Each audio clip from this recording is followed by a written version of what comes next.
क्या होगा जब एक औरत अपनी हसद की आग में एक मासूम बच्चे की जान लेने का फैसला कर ले, और जब हकीकत सबके सामने आएगी तो क्या रिश्ते हमेशा के लिए टूट जाएंगे। सर पर शदीद चोट लगने की वजह से जरका मौके पर ही दम तोड़ देती है। ये सदमा सोहा के लिए नाकाबिले बर्दाश्त था और वो बेहोश होकर जमीन पर गिर पड़ती है। साथ खड़ा जावियर फौरन सोहा को उठाकर अस्पताल ले जाता है। तमाम टेस्ट मुकम्मल होने के बाद लेडी डॉक्टर मुस्कुराते हुए जावियर से कहती है, मुबारक हो, आप बाप बनने वाले हैं, आपकी बीवी उम्मीद से हैं। ये खबर सुनकर जावियर की खुशी की कोई इंतहा नहीं रहती। घर पहुंचते ही जावियर जारा को फोन करता है और खुशी से कहता है, बहुत जल्द तुम पुप्पो बनने वाली हो। ये सुनते ही जारा जज्बाती हो जाती है। वो फौरन कहती है, जब तक बच्चा पैदा नहीं हो जाता सोहा कोई काम नहीं करेगी। मैं आज ही अजमत को लेकर तुम्हारे घर आ रही हूँ। आज के बाद सोहा की पूरी जिम्मेदारी मेरी होगी। उधर ये तमाम बातें किरण चुपके से सुन लेती है। ये खबर सुनकर उसके दिल में बची हुई आखिरी उम्मीद भी खत्म हो जाती है। जावियर को हासिल करने का ख्वाब अब हमेशा के लिए टूट चुका था और इसी लम्हे उसके दिल में एक खतरनाक मंसूबा जन्म लेता है। किरण दिल ही दिल में कसम खाती है, चाहे कुछ भी हो जाए मैं सोहा के बच्चे को इस दुनिया में आने नहीं दूंगी। जब जावियर अपने बच्चे को खो देगा तो वो सोहा से नफरत करने लगेगा और यही मेरी कामयाबी होगी। दूसरी तरफ जब जकिया को सोहा की हमल की खबर मिलती है तो खुशी से उसकी आंखें नम हो जाती है। वो मिठाइयों से भरी टोकरी लेकर फौरन जोया के घर पहुंच जाती है। सोहा मुस्कुराते हुए कहती है, इन सब की क्या जरूरत थी। जकिया मोहब्बत से जवाब देती है, खुशियां बांटने से बढ़कर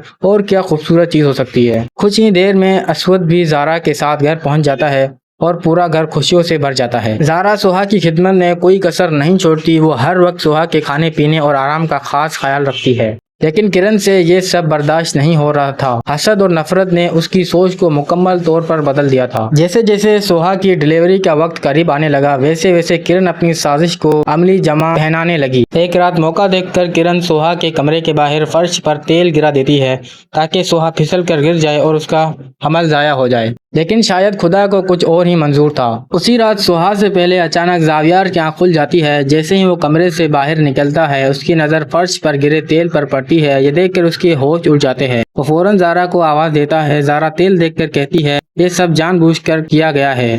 कोई तुम्हारे बच्चे को नुकसान पहुंचाना चाहता है और हमें फौरन मालूम करना होगा कि हमारा दुश्मन कौन है। जावियर फौरन घर के सीसीटीवी कैमरे की रिकॉर्डिंग चेक करता है, लेकिन अगले ही लम्हे सबके कदमों तले जमीन निकल जाती है। कैमरे में जो चेहरा नजर आता है वो किसी और का नहीं बल्कि किरण का होता है। यह हकीकत जानकर जारा को शदीद सदमा पहुंचता है। गुस्से से कांपते हुए जावियर किरण को जोरदार थप्पड़ मारता है और कहता है, मैंने तुम्हें हमेशा अपना दोस्त समझा मगर आज तुमने हर हद पार कर दी। क्या किरण अपने अंजाम से बच पाएगी या फिर सच सामने आने के बाद कहानी एक नया और खतरनाक रुख इख्तियार करेगी।